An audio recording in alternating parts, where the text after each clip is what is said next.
I'm Allendale's Chief Meteorologist Ryan Martin with a look at your midday weather update. Latest surface analysis shows low pressure sitting north-northwest of Chicago. Cool front coming out of that. Along it, we're seeing some initiation of thunderstorms from central parts of Illinois back down towards St. Louis and into central Missouri. I think we're going to see more thunderstorm initiation here as warm air funnels northward. As a matter of fact, as we go on through the rest of this week and we see the expansion of a ridge and see some warm air push in across a large part of the Corn Belt, we're probably going to be seeing several fairly decent-sized heat-based thunderstorms start to get going out there. Generally speaking, it's going to be hit and miss, as those thunderstorms usually are. But I think if you put together several days in a row, we're probably going to be seeing coverage across the Corn Belt about 70%, with rain amounts of at least half an inch, maybe a little bit more. At any given time, though, like we said, really hit and miss. Latest model information into us here on the morning runs and midday runs aren't showing much change in the situation. As a matter of fact, short term, I'm leaving the forecast completely alone. I'm not looking at a deluge of rain in any one place, but there are going to be chances around off and on.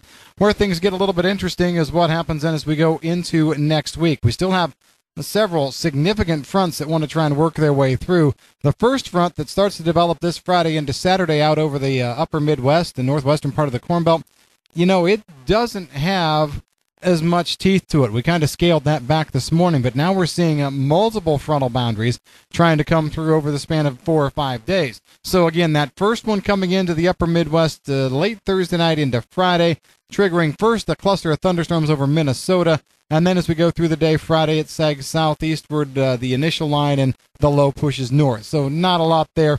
A half to 1 inch. Second front tries to work through as we go into the Monday-Tuesday time frame, 25th, 26th. That one also, half, 3/4 of an inch, coverage about 60-70%. No major changes from our write-up this morning. But what we're really liking here is what the models are doing then with a third front, trying to come in behind all of that, putting down some 1 to 2 inch rains across about 70-80% of the Corn Belt. So there's going to be some good moisture there. As we go then longer term, not seeing anything in the extended forecast period that's super exciting.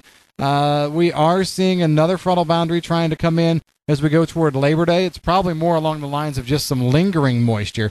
What's really interesting when we look at the off-model run, the run that happens right before the one we're talking about now, it tries to show some kind of tropical event moving into the Texas Gulf Coast. That would be very, very interesting indeed, as it would throw moisture potentially up into the lower Mississippi River Valley and then into the southern Corn Belt. I will say this, right now, only one model is showing this. It is the GFS. At the morning run here, the one we're talking about right now, also shows that it still is around a minor tropical storm. We'll have to see when the European and other models come on board. That could be an interesting little feature for us because it could lead to some decent moisture off and on as we go into early September if that hits the Gulf Coast in the right spot. So that's a key thing to watch. Other than that, as we said, no major changes in the extended forecast either. Looking at timely rains, yes, the heat is going to be an issue here later this week. I'm looking at 90s or lower 90s over the western half of the Corn Belt. Oh, probably, let's say, from northern parts of Illinois. Well, let's just say Illinois westward. In the eastern Corn Belt, though, I don't think we get quite to 90. At this point, I'm not really too concerned about Indianapolis' streak of 90-degree free days. It might continue, and if it does hit it, it's just going to be one 90-degree temperature. It looks like the rest of the region is going to stay there in the upper 80s. So the heat, not overly spectacular. Don't think it's problematic.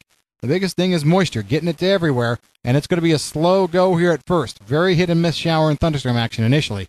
Better moisture later on in the forecast period. If you've got any questions on the forecast, give us a call at Allendale. I'm Chief Meteorologist Ryan Martin.